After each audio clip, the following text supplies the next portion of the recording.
교회 여러분, 오늘 우리가 같이 읽은 성경의 말씀은 봄비가 내릴 때에 기도하라 하시는 하나님의 말씀입니다.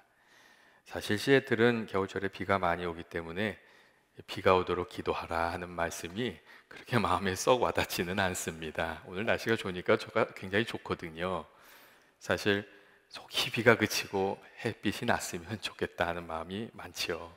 그리고 또 비가 오기 전에, 다시 비가 오기 전에 좀 지붕도 고치고 페인트도 해야 되는데 사실 그런 마음이 더 많습니다.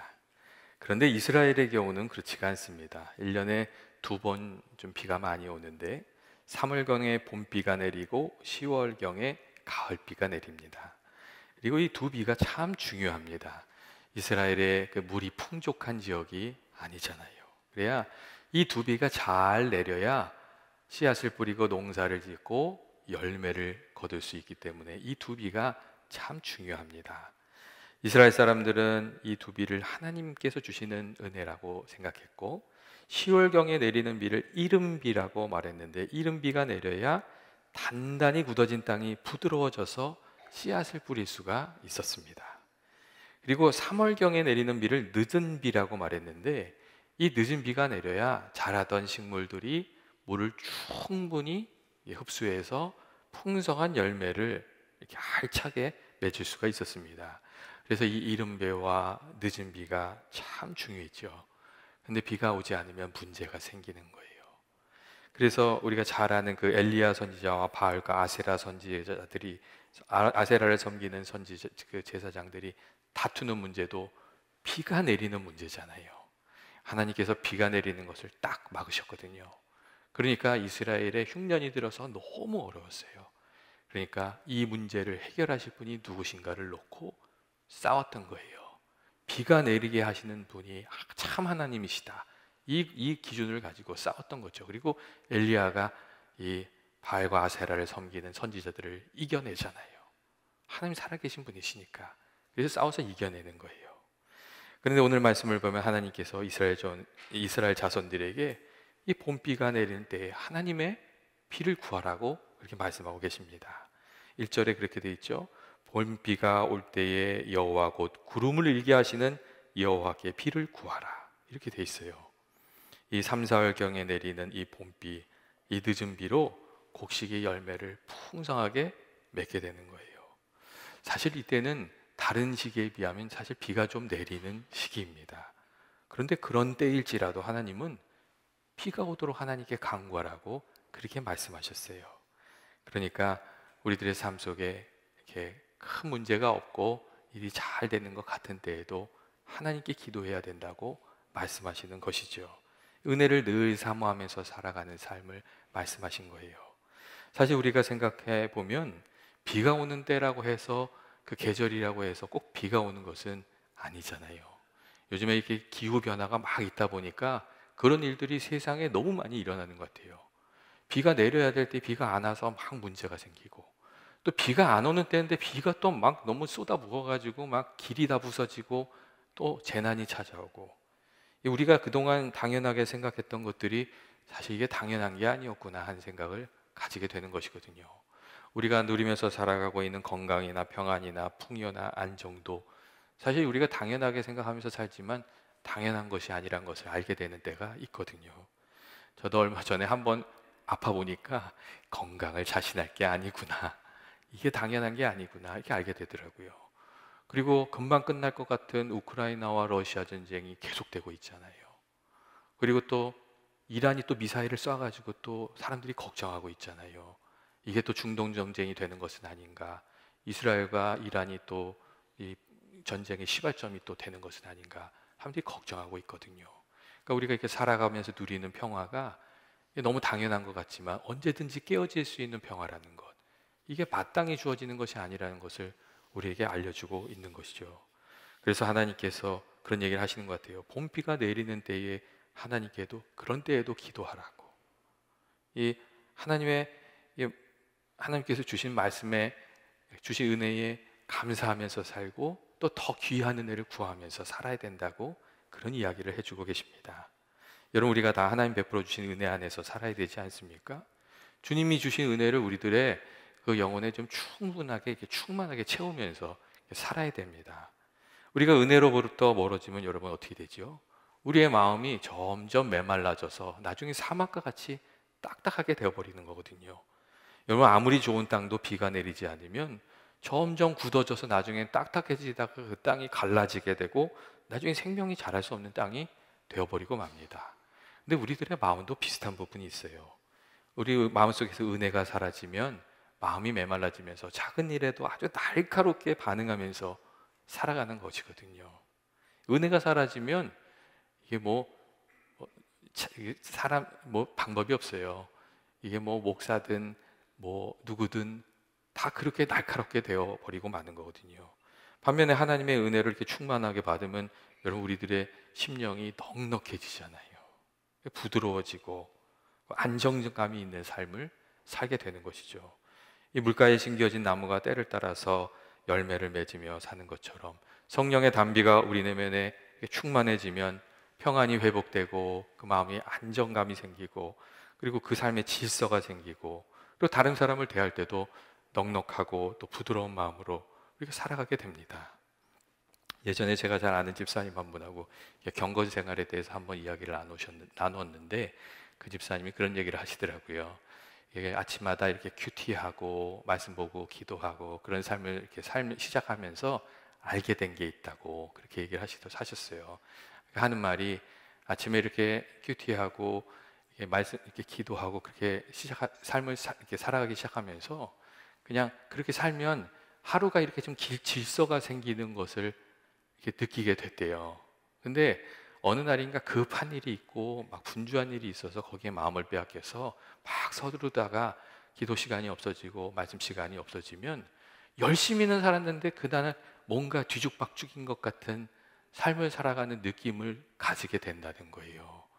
그래서 그분이 그런 일들을 몇 번 겪으시면서 매일같이 말씀을 읽고 기도하는 삶이 중요하다는 것을 깨닫고 그리고 어떻게든 날마다 이렇게 하나님께 좀 나아가서 기도하면서 살려고 애를 쓰고 있다고 그런 이야기를 하셨어요. 주님이 만나와 메추라기를 먹여주시듯이 날마다 주시는 은혜가 우리들의 삶에 필요하구나 그것을 이렇게 배워가고 계셨던 것이죠. 세상 사람들은 이 자기 능력을 앞세우면서 자기 자랑으로 사는 것을 좋아합니다. 그런데 그렇게 자기를 의지하고 자기 자랑으로 사는 사람은 이 하나님의 은혜 안에 주의 도우심을 입어서 살아가는 그 삶의 비결을 깨닫지 못하게 됩니다. 자기 능력을 자랑하면서 살아가는 사람들은 잘 되면 교만해지게 돼 있어요. 그리고 교만해지면 가지 말아야 할 것을 가고 자기 마음대로 하니까 먹지 말아야 될 거 먹고 해서는 안 되는 일을 하고 이 인생에 브레이크가 없기 때문에 마음대로 살거든요. 근데 그렇게 되면은 나중에 문제가 생기죠. 예전에 어느 목사님께서 그런 이야기를 하셨어요. 사람이 갑자기 돈을 많이 벌게 되면 특히 예수 안 믿는 사람들이 돈을 벌면 자꾸 뭘 바꾼대요. 돈이 생기면 처음에는 셀폰을 바꾸고 그다음에 자동차도 바꾸고 그다음에 이제 집도 바꾸고 자꾸 바꾼대요. 그러다가 못된 것을 배우면 마누라도 바꾸고 이제 그러다 보면은 인생이 아주 나쁘게 변해간다는 거예요. 근데 이게 자기 멋대로 사는 사람은 브레이크가 없는 거죠. 근데 성경은 그래서 그렇게 살아가는 사람을 뭐라고 얘기하냐면 목자 없는 양처럼 방황하는 사람이라고 얘기를 해요. 겉으로 보기에는 그럴듯하게 보이는데 사실은 그런 사람들은 낭패를 당하고 부끄러움을 당하게 될 것이라고 그런 얘기를 하고 있습니다. 여러분, 하나님 법 안에서 사는 것이 복이고 은혜 안에서 사는 것이 나를 지키는 방법이라는 것을 깨닫지 못하면 말씀 안에 사는 것 그리고 날마다 기도하는 삶을 부담스럽게 느껴지고 또 하나님을 요리조리 피하면서 사는 거예요. 근데 그러다가 한번 와장창 하고 나면 그제서야 나의 부족함을 깨달으면서 믿음 생활 시작하게 되는 것이죠. 여러분, 우리가 어떤 마음으로 살아가는지 좀 점검하면서 살아야 되지 않습니까? 내가 은혜보다는 내 능력으로 살고 혹 교만한 마음으로 살아가고 있는 것은 아닌지 좀 살펴볼 필요가 있고 내 마음이 주님의 은혜로 좀 촉촉하게 적셔져서 부드러운 마음으로 살고 있는지 아니면 이유 없이 날카로워져 있는 마음으로 살아가고 있는지 이 메마른 심령으로 살아가고 있는지를 우리가 좀 살펴볼 필요가 있습니다. 만일 우리가 신앙생활을 한다고 하지만 자꾸 내 마음이 메마라진 것 같다고 이렇게 생각이 되시면 이게 주님께 나가서 기도하는 시간들, 주님과 이렇게 좀 성경 읽으면서 주의 음성으로 좀 마음이 따뜻해지는 시간들을 이렇게 좀 늘려가게 되시기를 바랍니다. 오늘 말씀을 보면 하나님께서 봄비가 올 때 비를 구하라 하시면서 너희가 비를 구하면 소낙비를 내려서 밭에 채소를 각 사람에게 주시겠다, 이렇게 말씀하세요. 근데 이 본문에 나오는 이 소낙비라는 단어는 히브리어로 메타르케셴이라는 단어인데, 이거는 여름에 갑자기 푹 쏟아지는 그런 소나기를 말하는 게 아니에요. 이 단어는 어떤 의미를 가지고 있냐면요, 비가 내릴 때 그냥 잠깐 내리는 게 아니라 풍성히 내려서 땅을 이렇게 흥건하게 적시는 그런 비를 말을 해요. 그러니까 하나님께서 소낙비를 주시겠다 하는 말씀은 은혜를 주실 때에 풍성히 허락하여 주셔서 우리의 삶이 풍성해지게 하시겠다 하는 그런 의미가 거기에 담겨져 있습니다. 여러분, 우리가 기도하고 주님을 붙들고 살아가면 넉넉하게 우리를 채워주시는 하나님을 만나게 되지 않습니까? 우리가 영적인 문제를 놓고 기도하면서 하나님을 붙들고 하나님 좀 만나보려고 애를 쓰면 영적인 문제에만 답을 주시는 게 아니라 우리들의 삶의 문제, 육체의 문제도 감당해 주시는 것을, 또 거기에 복을 주시는 것을 알게 됩니다. 우리가 인생의 문제를 놓고, 가정의 문제 놓고, 자녀의 문제를 놓고 기도하다가 하나님 만나게 되고 하나님을 가까이 하는 삶을 살아가게 되면 우리가 기도한 문제만 해결해 주시는 것이 아니라 우리 물질의 문제, 사업의 문제도 해결해 주시고 내 내면에 깊은 깨어져 있는 문제들도 주님께서 회복시켜 주시고 또 우리들의 삶을 복되게 해주시는 그 은혜가 이렇게 점점 풍성하게 우리 안에 임하는 것을 알게 됩니다. 이 하나님께서 은혜의 하나님이신 거죠. 저는 이 연합의 저희 모든 교우들이 하나님께 나가서 기도하고 의지하고 하는 중에 날마다 더 풍성하게 베풀어 주시는 그 소낙비와 같은 은혜를 주시는 그 하나님을 만나고 은혜를 누리면서 살아가게 되시기를 주의 이름으로 축원드립니다. 특별히 오늘 성경 말씀을 보시면 하나님께서 주를 의지하면서 기도하면서 살아가는 이들에게 어떤 복을 베풀어 주시는지도 말씀해 주고 계세요. 먼저 이 말씀을 보면 하나님께서 주를 의지하면서 사는 사람들은 부족해도 능력 있게 살게 될 것이라고 이게 말씀해 주세요. 이 4절 말씀을 보면 이런 말씀이 있어요. 모퉁이 돌이 그에게서, 말뚝이 그에게서, 싸우는 활이 그에게서, 권세 잡는 자가 그에게서 나올 것이라고 그렇게 말씀하세요. 또 5절 말씀을 보면 이렇게 돼 있죠. 여호와께서 그들과 함께 한즉 그들이 싸워 말탄 자들을 부끄럽게 하리라 하는 말씀이 있어요. 이 말탄 자들이 어떤 사람이겠어요? 세상적으로 능력이 있고 똑똑하고 힘 있고 스스로를 자랑하면서 사는 사람들, 그들을 부끄럽게 할 것이라고 그렇게 말씀해 주고 있습니다. 하나님께서 함께 해주셔서 강한 자들을 부끄럽게 하신다는 것이죠. 그렇기 때문에 우리가 비록 연약할지라도 우리 자신을 부끄럽게 생각하는 것이 아니라 주의 은혜를 더욱 구하면서 살아가야 하는 줄로 믿습니다. 주님이 도와주시면 되니까 그걸 믿고 살아가는 거죠. 또한 오늘 말씀은 하나님의 백성들이 기도하면 하나님께서 그 기도를 들으신다고 그렇게 말씀하세요. 6절의 말씀을 보면 나는 그들의 하나님 여호와라, 내가 그들에게 들으리라 이렇게 되어 있어요.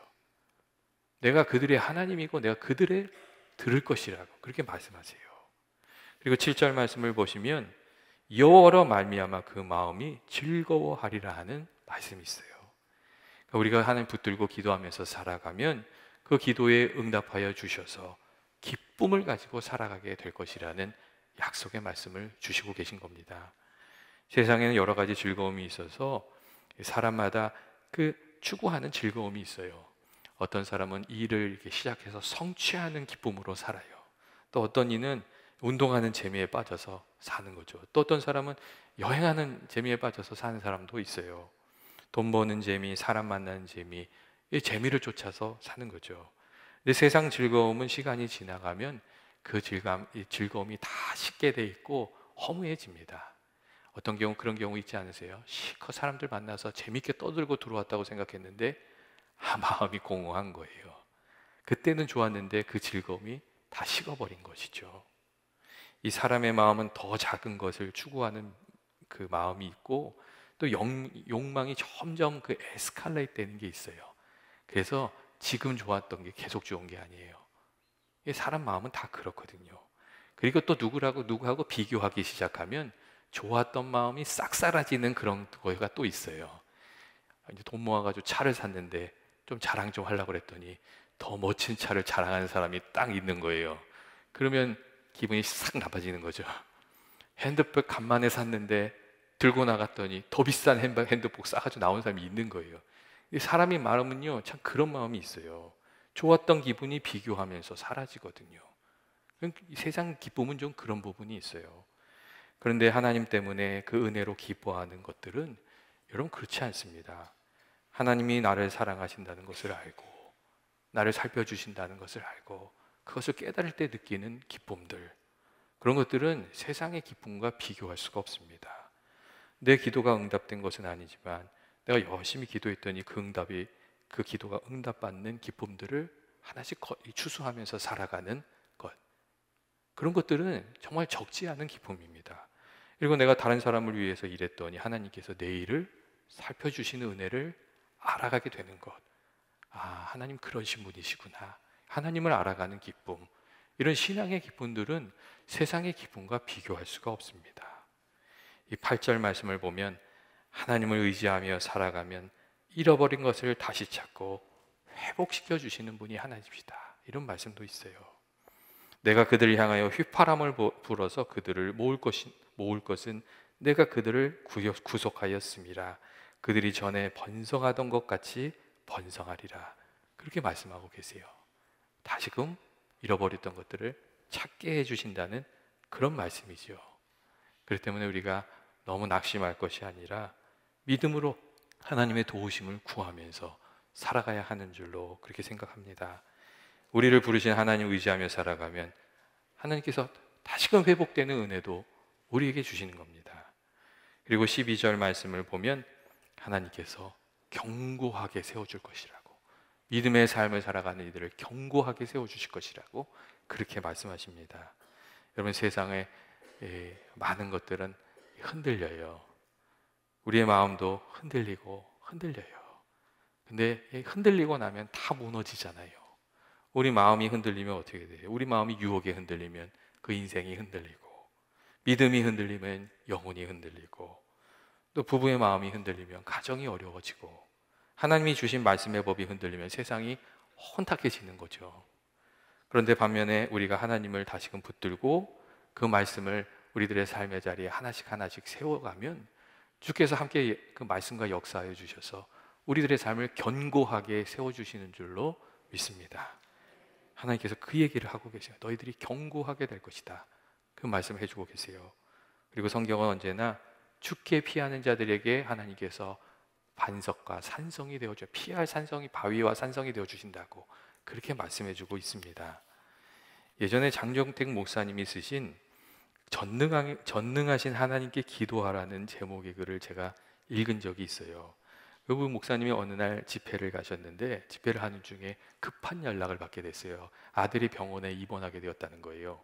그래서 병원으로 막 달려갔는데 그 아들 온유가 이 의식을 잃고 병원 침상에 이렇게 누워 있더래요. 그리고 이제 병원에 있는 의사들이 하는 말이 온유의 뇌에 바이러스가 침투해서 경련을 일으키고 의식을 잃게 만든 것 같다고 그런 이야기를 해주었어요. 근데 그 이야기를 듣는데 너무 당혹스럽고 그냥 머리가 다 하얘지는 것 같고 그랬다는 거예요.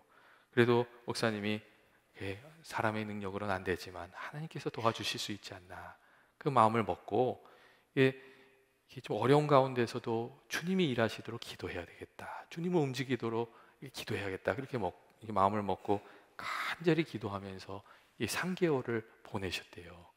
근데 이 석 달이 지난 어느 날 아침에 일어났는데 깜짝 놀랄 일이 일어난 거예요. 그 날마다 누워있던 아들 온유가 스스로 일어나서 그 비계 옆에 성경을 두었는데 그것을 성경을 앞에다 놓고 그 성경을 보고 있더라는 거예요. 그리고 그 온유가 맨 처음 한 말이 예수님에 대한 얘기였어요. 그래서 이 목사님이 깜짝 놀라면서 하나님의 은혜를 다시금 경험하게 되신 거죠. 그리고 그 이야기를 전능하신 하나님께 기도하라는 제목으로 이렇게 써내려가고 계셨어요. 여러분 어떻게 생각하세요? 하나님께서 우리에게 봄비가 내리는 때에 은혜의 담비를 더욱 구하면서 살아가라고 말씀하시잖아요. 기도하는 자들에게 주님께서 은혜 주신다는 그런 말씀이죠. 교회 여러분, 하나님의 약속은 언제나 성도들의 기도를 통해서 이루어집니다. 우리 삶 가운데 부족한 점이 있다면, 또 메마른 삶의 부분이 있다면 하나님께서 주시는, 우리들의 삶을 적셔주시는 은혜의 담비를 구하면서 기도하게 되시길 바랍니다.